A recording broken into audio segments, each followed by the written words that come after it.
Detail है। सो explanation जो है आपको आपका 10, 15, 20 जितने भी डेज का प्रोग्राम, गट रीसेट का प्रोग्राम रहेगा, वो सारी डिटेल्स आप लोगों को दी जाएंगी। लेकिन जब भी हम गट रीसेट की बात करते हैं तो सबसे पहले कुछ जो सवाल हमारे दिमाग में आते हैं वो ये है कि गट रीसेट की जरूरत क्यों है।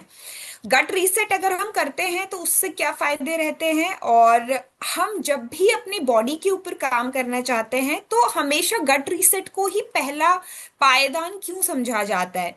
दो वीडियोस मैंने यहाँ पे प्लेस करी है, मैंने अपनी स्लाइड्स कम रखी है, वीडियो रखी है, ताकि आप लोगों को इजीली वो सारी चीजें अंडरस्टैंड कर सके। तो मैं वो दो वीडियोस प्ले करूंगी। अगर इन केस आप लोगों को साउंड नहीं आए तो आप लोग मैसेज बॉक्स पे जो है अपना मैसेज डाल सकते हैं, या आप लोग अनम्यूट करके बता दीजिएगा। So here I am playing the first video, जिसमें हम देखेंगे कि किस तरीके से हमारा जो डाइजेस्टिव सिस्टम है ये काम करता है। और हमारी जो दूसरी वीडियो रहेगी उसमें हम बात करेंगे माइक्रोब्स की। तो गट रीसेट का जो हमारा प्रोग्राम है, गट जिसका मतलब जिसमें हमारा पूरा elementary canal, digestive system plus gut microbiome, जिसमें हमारा इंटेस्टाइन, आंत की हम जब बात करते हैं तो ये दोनों चीजें, आपका डाइजेस्टिव सिस्टम और आपका जो इंटेस्टाइन है, ये आपस में किस तरीके से काम करते हैं। अगर इंटेस्टाइन अच्छा होगा, किस तरीके से आपका डाइजेस्टिव सिस्टम अच्छा हो सकता है, आपका गट हेल्थ इंप्रूव हो सकता है। ये दो वीडियोस बहुत इंपॉर्टेंट है, और ये दोनों वीडियोस हिंदी में हैं, तो आप लोगों को बहुत अच्छा लगेगा, क्योंकि ये बहुत ही जो है इंफोटेनमेंट करके ये वीडियो को क्रिएट किया गया है। So I am just playing the video. Digestive system में भोजन की यात्रा। हमारे शरीर में डाइजेशन की प्रक्रिया हमारे मुंह से शुरू। इसकी जो वॉल्यूम है थोड़ा सा फास्ट तेज कर देती हूँ।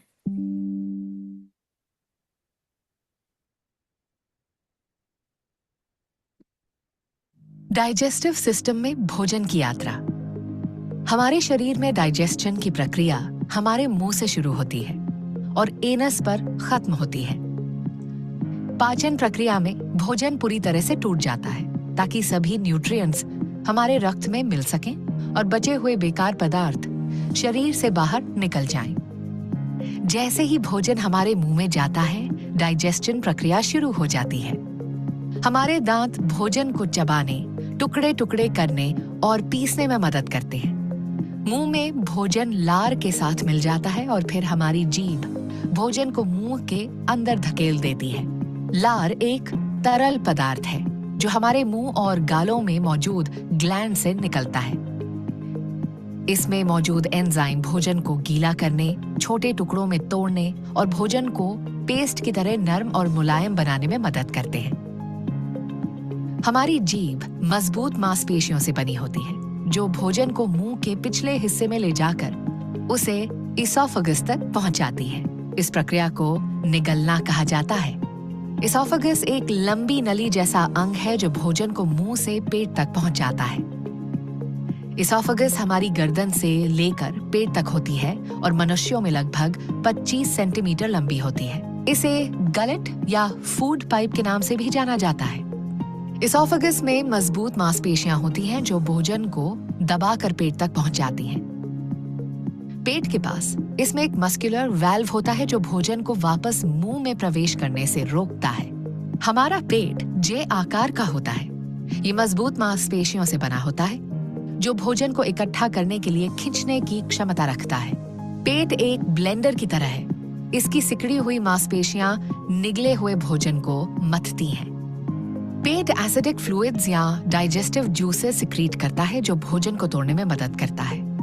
ग्लूकोज जैसे कुछ पोषक तत्व इसकी दीवारों के माध्यम से रक्त प्रवाह में अब्सॉर्ब हो जाते हैं। भोजन लगभग 3 से 4 घंटे तक पेट में रहता है।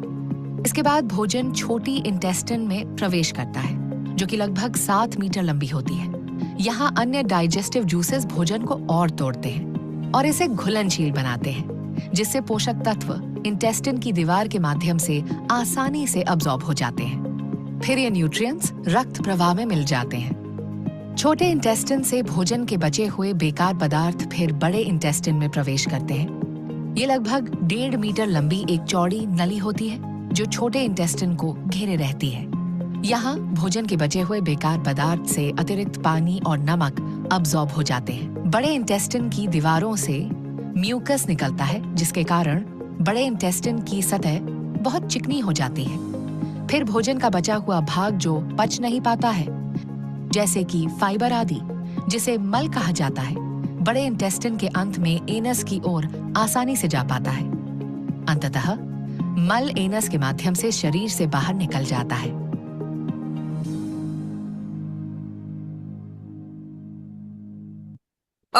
आप सबने इस वीडियो में देखा कि किस तरीके से हमारा डाइजेस्टिव सिस्टम काम करता है। और ये बहुत इंपॉर्टेंट वीडियो थी क्योंकि अभी तक आपने जाना कि डाइजेस्टिव सिस्टम के कौन कौन से पार्ट्स हमारे डाइजेशन के लिए जो है हिस्सेदारी लेते हैं। लेकिन हमारी जो नेक्स्ट वीडियो है ये बहुत इंपॉर्टेंट है क्योंकि ये आपको बताएगी कि हमारा जो गट माइक्रोबायोम है ये क्यों इम्पॉर्टेंट है। और अगर हमारे माइक्रोब्स हमारे गट में अच्छे तरीके से नहीं रहते हैं तो उससे हमें क्या क्या प्रॉब्लम्स आ सकती है। तो उसमें एक लाइफ जर्नी आपको दिखाएंगे, एक बच्चे से लेके एक अडल्ट तक, और किस तरीके से जो है गट माइक्रोबायोम बदलता है विद टाइम विद एज। ये बहुत इंपॉर्टेंट वीडियो होने वाली है। अगेन आप लोग इसे देख सकते हैं और ये हिंदी में है तो आप लोगों को काफी अच्छे तरीके से जो है इसको अंडरस्टैंड करने में इजी रहेगा। So I am just playing the next video. Digestive system में गट बैक्टीरिया की भूमिका। हमारा गट यानी इंटेस्टिन लगभग 100 खरब माइक्रोब से भरा होता है, जिनमें से ज्यादातर 300 से 500 विभिन्न प्रकार के बैक्टीरिया होते हैं। इन बैक्टीरिया के अलावा फंगाई, प्रोटिस्ट्स और वायरस भी भोजन के साथ हमारे गट में प्रवेश करते हैं। किसी भी समय हमारे शरीर में जीवाणुओं या माइक्रो ऑर्गेनिजम्स की संख्या पृथ्वी पर कुल जनसंख्या से 12,000 गुना अधिक होती है। वास्तव में हर ह्यूमन सेल के लिए एक बैक्टीरिया होता है। ऐसे छोटे जीवों की इतनी बड़ी आबादी हमारे अंदर रहती है, क्या आपको कभी इसका एहसास हुआ? लेकिन हमारे अंदर इतने सारे छोटे माइक्रोब्स क्यों हैं? वे कहां से आए और उनकी भूमिका क्या है? हाल ही में हुए कुछ अध्ययनों से इन छोटे माइक्रोब्स की भूमिका के बारे में पता चला है। हमारे शरीर में इनका महत्व हमारी कल्पना से कहीं अधिक है। माइक्रोब्स की यात्रा गर्भाशय में शुरू हो जाती है। माँ के गर्भाशय में मौजूद एमनियोटिक फ्लूइड में बैक्टीरिया होते हैं और जब बच्चा उस फ्लूइड को निगलता है तो ये माइक्रोब्स बच्चे की इंटेस्टिन में भी प्रवेश कर जाते हैं। माँ के दूध में ओलिगोसैकेराइड्स होते हैं जो अच्छे बैक्टीरिया और नेचुरल प्रीबायोटिक्स के विकास में मदद करते हैं। नेचुरल प्रीबायोटिक्स बिफिडोबैक्टीरिया की संख्या बढ़ाने में मदद करते हैं, जो कि बच्चे के लिए एक महत्वपूर्ण बैक्टीरिया है। प्रीबायोटिक्स बिफिडोबैक्टीरिया एंटीबॉडीज के साथ मिलकर बच्चे की इंटेस्टिन में उपस्थित खराब बैक्टीरिया को बढ़ने से रोकते हैं। जैसे जैसे बच्चा बड़ा होता है, उसका शरीर और आहार बदलता है, जिससे इंटेस्टिन में विभिन्न प्रकार के माइक्रोब आते हैं। नए माइक्रोब्स पुराने माइक्रोब्स के साथ घुल मिल जाते हैं। नए भोजन के आने से पोषक तत्व भी प्राप्त होते हैं, जो इंटेस्टिन के विभिन्न बैक्टीरिया के विकास में समर्थन करते हैं। जब बच्चा 3 वर्ष का हो जाता है, उसकी इंटेस्टिन में उपस्थित माइक्रोब्स एक वयस्क के समान हो जाती है। ज्यादातर माइक्रोब्स बड़ी इंटेस्टिन के एक हिस्से यानी कोलन में रहते हैं। अब हम ये समझ गए हैं कि माइक्रोब्स हमारे शरीर में कैसे प्रवेश करते हैं, लेकिन वे वहां क्या कर रहे हैं और सभी ये क्यों कहते हैं कि वे अच्छे हैं। माइक्रोब्स हमारे शरीर के साथ अलग अलग तरीकों से संपर्क करते हैं, लेकिन इनका सबसे महत्वपूर्ण काम भोजन को पचाना होता है। हमारे पूरे जीवन काल में लगभग 60 टन भोजन हमारे जठरांत्र पथ यानी गैस्ट्रोइंटेस्टिनल ट्रैक्ट से होकर गुजरता है, जो कि 10 हाथियों या हवाई जहाज को ग्रहण करने बराबर है। हमारे शरीर में मौजूद कॉम्प्लेक्स स्टार्च और अन्य पॉलीसैकेराइड को तोड़ने के लिए आवश्यक एंजाइमों की कमी होती है, इसलिए इंटेस्टिन के बैक्टीरिया उन्हें तोड़ने में सहायता करते हैं। बैक्टीरिया के एंजाइम इन शुगर को तोड़ते हैं, जिससे बी ग्रुप विटामिन और विटामिन के का उत्पादन होता है। फिर ये महत्वपूर्ण पोषक तत्व हमारी आंत में पहुंचते हैं, जहां हमारे सेल उन्हें अवशोषित करते हैं। हमें वास्तव में अच्छे विटामिन प्रदान करने के लिए उन्हें धन्यवाद देना चाहिए, जो हमें स्वस्थ रखते हैं। सो सेकेंड वीडियो में आप सबने देखा कि किस तरीके से माइक्रोब्स जो है हमारे शरीर में काम करते हैं। और माइक्रोब्स जो है वो रहते नो डाउट हमारे इंटेस्टाइन में है, लेकिन मैं यहाँ पे एक चीज क्लियर करना चाहूंगी। हमारे जो माइक्रोब्स हैं, किसी भी तरीके का अगर हमें हेल्थ इशू है, हेल्थ चैलेंज है, तो जो बैक्टीरियाज जो आपके इंटेस्टाइन में रहने चाहिए दे कैन एक्चुअली मूव, तो वो आपके इंटेस्टाइन से बाहर ब्लड में किसी भी ऑर्गन तक पहुंच सकते हैं। जब हम बात करते हैं गट रीसेट की, सो यहाँ पे मैं एक चीज क्लियर करना चाहूंगी। बहुत बार जो लोग हैं गट रीसेट प्रोग्राम में सिर्फ इसीलिए आते हैं, फॉर एग्जांपल अगर आपको फील होता है कि आप कॉन्स्टिपेटेड है, मोशंस क्लियर नहीं है, किसी को आईबीएस की प्रॉब्लम है या गैस्ट्रोइंटेस्टाइनल प्रॉब्लम है, या आपको लगता है एसिडिटी वगैरह बहुत ज्यादा है, केवल यही रीजंस नहीं होते हैं हमें एक गट रीसेट प्रोग्राम में पार्टिसिपेट करने के लिए। ये बहुत बड़ा मिथ है। जब हम बात करते हैं एक अनहेल्दी गट की, तो आप अपने साथ जो भी इस प्रोग्राम में पार्टिसिपेट करेंगे, आप अपने साथ अपने किसी भी रिलेटिव, फैमिली मेंबर या फ्रेंड, अगर किसी को भी ये सिम्टम्स हैं तो आप उनको इस प्रोग्राम में लेके आ सकते हैं। तो सिर्फ डाइजेस्टिव इश्यूज की प्रॉब्लम नहीं, लेकिन फॉर एग्जांपल फूड एलर्जीज, क्योंकि आजकल बहुत ज्यादा हो रही है लोगों में, मूड स्विंग्स, इरिटेबिलिटी, अगर बहुत ज्यादा आपको जो है गुस्सा आता है एकदम से, आपके मूड स्विंग्स बहुत ज्यादा हो रहे हैं, एंजाइटी है, स्ट्रेस है बहुत ज्यादा, आपकी स्किन में प्रॉब्लम्स दिखनी शुरू हो रही है। इसके अलावा जितने भी हमारे लाइफस्टाइल डिजीजेस है, जैसे कि डायबिटीज है, फैटी लिवर इशू आ रहा है, किसी को ब्लड प्रेशर की प्रॉब्लम है, वजन बढ़ रहा है, ओवरवेट की प्रॉब्लम जो कि आजकल बहुत कॉमन हो चुकी है। इसके अलावा अगर आप बहुत ज्यादा बीमार पड़ते हैं, आपकी इम्यूनिटी बहुत ज्यादा डाउन जा रही है, तो देखिए गट को अगर आप देखेंगे, एक अनहेल्दी गट जो है वो इतनी सारी प्रॉब्लम्स क्रिएट कर सकता है। पर क्या हम इस तरीके से कभी सोचते हैं? Answer is no.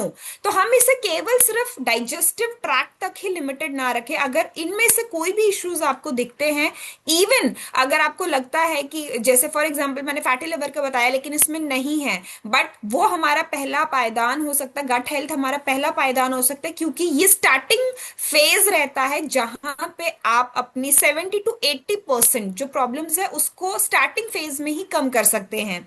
जब हम बात करते हैं कि गट रीसेट प्रोग्राम करना है, तो कौन कौन सी चीजें हैं जिनका हमें ध्यान रखना जरूरी है, क्योंकि ये सारी जो डिटेल्स है आपको इन डिटेल बताई जाएंगी ड्यूरिंग द प्रोग्राम, कि किस तरीके से बैक्टीरिया काम करते हैं और किस तरीके से ये हेल्प करेंगे आपकी बॉडी को कोप अप करने में। लेकिन कुछ चीजों का जो हमें ध्यान रखना जरूरी है जब भी हम गट रीसेट प्रोग्राम में आते हैं, सबसे पहला आता है हेल्दी फूड। तो देखिए हेल्दी फूड की जब हम बात करते हैं, डेफिनेटली उसमें प्री प्रोबायोटिक्स। सो प्रोबायोटिक्स बेसिकली क्या होते हैं? ऐसे ऑर्गेनिज्म जो आपको डायरेक्टली खाने से मिलते हैं, माइक्रोब्स जो डायरेक्टली खाने से मिल रहे हैं, जैसे कि दही हो चुकी है, इडली है, जितना भी फर्मेंटेड फूड है उसमें प्रोबायोटिक की मात्रा बहुत अच्छी होती है, वो आपको लेने की जरूरत है खाने में। जब हम प्रीबायोटिक की बात करते हैं, तो प्रीबायोटिक बेसिकली क्या है? फाइबर। तो आप अपने खाने से या सप्लीमेंट के थ्रू जो भी फाइबर इनटेक कर सकते हैं वो प्रीबायोटिक के अंदर आता है। और प्रीबायोटिक बेसिकली है क्या? आपके माइक्रोब्स का खाना। तो हमारे जो माइक्रो ऑर्गेनिजम्स है वो क्या खाते हैं? वो फाइबर जो है उनका खाना रहता है। सो डेफिनेटली हमें प्रीबायोटिक ऐड करने की जरूरत है। पानी हमें बहुत अच्छा लेना है, तो hydration is an important part of gut reset program, क्योंकि आपकी जो गट परमिएबिलिटी है उसको अच्छा करने में जो बहुत ज्यादा हेल्प करेगा दैट इज हाइड्रेशन। तो पानी 2.5 से 3 लीटर हमें इस पूरे प्रोग्राम के दौरान रखना जरूरी है। जब हम बात करते हैं एक्सरसाइज की, हफ्ते में 5 दिन 45 मिनट्स की हमें एक्सरसाइज, जिसमें कुछ भी हो सकता है, चाहे वो नॉर्मल वर्कआउट है, स्पोर्ट्स है, कोई एरोबिक्स है, जिमिंग है, किसी भी तरीके का वर्कआउट आप जो है उसको इनकॉर्पोरेट कर सकते हैं। फूड एंड सप्लीमेंटेशन, जो सप्लीमेंट्स रहेंगे उसके बारे में भी आपको बताया जाएगा पूरे प्रोग्राम में। इसके अलावा आपका स्ट्रेस और आपकी नींद, तो आपको स्ट्रेस जो है वो रिड्यूस करना है, आपको ऐसी एक्टिविटीज में पार्टिसिपेट करना है जहां पे आप अपने स्ट्रेस को कम कर सके, प्लस आपकी जो नींद है, तो जब हम बात करते हैं गट रीसेट प्रोग्राम की, जो नींद है हमारी रात के 10 बजे से लेके सुबह के 4 से 5 बजे तक, ये वाला जो टाइम जोन है, इसी में हमारी नींद कंप्लीट होनी जरूरी है। आप चाहें दोपहर को भी ले सकते हैं, लेकिन यस, ये वाला जो टाइम फ्रेम रहता है, इसमें अगर हमारी नींद बेहतर रहती है तो हमारा गट हेल्थ जो है वो ज्यादा इंप्रूव करता है। तो ये सारी चीजें हमें साथ में ध्यान रखनी है जब हम गट रीसेट प्रोग्राम करते हैं। कौन सी चीजें हमें गट रीसेट में नहीं करनी है? तो आपको किसी भी तरीके का प्रोसेस फूड जो है वो नहीं लेना है। प्रोसेस्ड फूड की जब मैं बात करती हूँ तो आप लोग केवल ये ना समझे कि जो भी खाना हम बाहर से खा रहे हैं, फॉर एग्जाम्पल पैक्ड फूड है या तला हुआ खाना है, इवन अगर आप अपने घर में भी बहुत ज्यादा डीप फ्राइड चीजें खाते हैं तो that comes into processed category, वो प्रोसेस्ड फूड के अंडर ही आ रहा है। चाहे आप घर में भी बना के खा रहे हैं, चाहे वो पिज्जा है, चाहे वो कुछ भी न्यूडल्स हैं, कुछ भी जो आप घर पे बना रहे हैं। सो हमें हर एक तरीके के प्रोसेस फूड को कट डाउन करना है, स्पेशली जितने दिन का आपका गट रीसेट प्रोग्राम है। It could be 15 days, 20 days और 1 मंथ, जितने भी दिन का होगा उस टाइम पे आपने ये चीजें नहीं करनी है। कैफीन नहीं लेना है, तो चाय और कॉफी जिसमें दूध डला हुआ हो, मिल्क हो, उस चीज को आपने नहीं कंज्यूम करना है। No refined sugar. तो रिफाइंड शुगर की जब हम बात करते हैं, डेफिनेटली सिर्फ बाहर ही नहीं कि आप बाहर डेजर्ट्स नहीं खा रहे, इवन घर पे भी आपको रिफाइंड शुगर छोड़नी है एटलीस्ट उतने दिनों के लिए। डेयरी प्रोडक्ट्स आप नहीं ले सकते जिसमें दूध, दही, छाछ, ये सारी चीजें आती हैं, घी। कोई भी एनिमल, फिश या मीट बेस्ड आपने प्रोडक्ट नहीं लेना है, एंड इरादर आपने एग्स भी नहीं लेने। तो वो सारी चीजें आपने इस टाइम फ्रेम में नहीं लेना है। No alcohol, no cigarette. तो ये सारी चीजें हमें अवॉइड करनी है जब भी हम गट रीसेट की बात करते हैं। और गट रीसेट आज के टाइम पे बहुत इंपॉर्टेंट है। मैं आपके साथ दो फैक्ट्स शेयर करूंगी, because I am short of time, तो मैं बहुत ज्यादा डिटेल में नहीं जाऊंगी। रिसेंटली डब्ल्यूएचओ ने एक सर्वे में बताया है कि दुनिया, वर्ल्ड इस टाइम पे ऐसे टाइम जोन में पहुंच चुकी है जहां पे बच्चों में जो ओबेसिटी है, बच्चों में जो मोटापा है, वो माल न्यूट्रिशन और डेफिशिएंसी से ज्यादा हो चुका है। ये हिस्ट्री में पहली बार हुआ है जब बच्चों में ओबेसिटी जो है माल नरिशमेंट और डेफिशिएंसी से ज्यादा हो चुका है। तो बच्चों को एक टाइम पे प्रॉब्लम होती थी माल नरिशमेंट की, मतलब न्यूट्रिशन नहीं मिल रहा था, लेकिन ये जो है पार हो चुका है। ऑब्वियसली गट हेल्थ का बहुत इंपॉर्टेंट इसमें रोल है। दूसरा, बच्चों में आज के टाइम पे डायबिटीज, टाइप 2 डायबिटीज बहुत कॉमन है। तो 16 साल का एक लड़का है जिसकी मैंने परसों कंसल्टेशन करी थी, एंड उसका जो HbA1c है दैट वाज 10, जो कि बहुत हाई है। उसके ट्राइग्लिसराइड्स लेवल 700 पहुंचे हुए थे। ये मैं आपको बहुत रीसेंट एग्जांपल बता रही हूँ, जस्ट 2 दिन पहले का। और मैं ये इसीलिए आप लोग को बता रही हूँ क्योंकि आज के टाइम पे ये हर एक इंडिविजुअल को इम्पैक्ट कर रहा है। तो आप लोग ज्यादा से ज्यादा लोगों को गट हेल्थ प्रोग्राम में लेके आए, because everything is related to your gut. अगर आपका गट हेल्दी नहीं है तो डेफिनेटली बहुत सारे इश्यूज जो हैं वो हमें हो सकते हैं, चाहे वो लाइफस्टाइल रिलेटेड हो या वो आपके डाइजेस्टिव हेल्थ के रिलेटेड हो। इसके अलावा जो हमारी गट हेल्थ की लास्ट स्लाइड है वो है आपने क्या क्या चीजें करनी है। तो ये आप नोट कर सकते हैं जो चीजें आपको करनी पड़ेंगी। इन डिटेल डेफिनेटली आपको टीम में बताया जाएगा, but yes, I want to include this slide. तो जो आप अपने दिन की जो शुरुआत है वो किसी भी फंक्शनल जूस से कर सकते हैं। फंक्शनल जूस का मतलब है यहाँ पे कि आप ऐसा पानी ले सकते हैं जिसमें आपने फॉर एग्जांपल अजवाइन, कोई भी ऐसी चीज जो आपके किचन में अवेलेबल है, उसको आपने सोक इन करके रख दिया पानी में, सुबह उठ के उसका पानी पिए। उसके बाद आप जो है फाइबर इंटेक कर सकते हैं। नाश्ता करने से आधा घंटा पहले आप फाइबर इंटेक कर सकते हैं, 1 स्कूप 250 ml पानी में। 8:30 से 9 बजे के बीच आप अपना ब्रेकफास्ट कर ले, और ब्रेकफास्ट करने के बाद आप लोग एक प्री प्रोबायोटिक की कैप्सूल ले सकते हैं, एक आमला की, विभिता की, हरिता की, और एक मिल्क थिसल ले सकते हैं। ऑप्शनल है, अगर आप चाहें तो ये तीनों भी ले सकते हैं, अगर आप चाहें तो सिर्फ प्री प्रोबायोटिक और फाइबर से भी शुरू कर सकते हैं। उसके बाद 11 साढ़े 11 बजे के दौरान आपने मिड मॉर्निंग स्नैक रखना है, जो भी आप लेना चाहते हैं। कोशिश करें उसमें आप हेल्दी स्नैक रखें, जैसे कि काले चने, आपने बॉइल्ड काले चने या बॉइल्ड काबुली चने, बॉइल्ड राजमा, इस तरीके की चीजें आप जो है ऐड ऑन करें विद वेजिटेबल्स। लंच जो है 1 डेढ़ बजे करने के बाद जो है अगेन आप लंच के बाद आपको कोई नहीं सप्लीमेंट लेना है। रात को डिनर करने से पहले एक आप फाइबर ले लें, और डिनर करने के बाद आप एडीएच और मिल्क थिसल की एक एक जो है टैबलेट कंज्यूम कर सकते हैं। तो ये एक परफेक्ट तरीका है जिसमें आप सुबह और रात को अपने सप्लीमेंट्स लेके कंप्लीट कर सकते हैं। अगर आप वर्किंग हैं तो आपको दोपहर में कैरी करने की जरूरत नहीं पड़ेगी। सो this is the best way. और जो हमारा गट रीसेट प्रोग्राम रहेगा, डेफिनेटली आप लोग उसमें एंथुजियास्टिकली पार्टिसिपेट करें। आप लोग अब जो भी उसमें एक्टिविटी करते हैं अपने खाने की, अपनी एक्सरसाइज की, आप वो सारी चीजें जो हैं ग्रुप में भी डाल सकते हैं ताकि हम लोग एक दूसरे से मोटिवेटेड रह सके। So this is about gut reset. Next हम जिस पे बात करेंगे that is the Amway programme.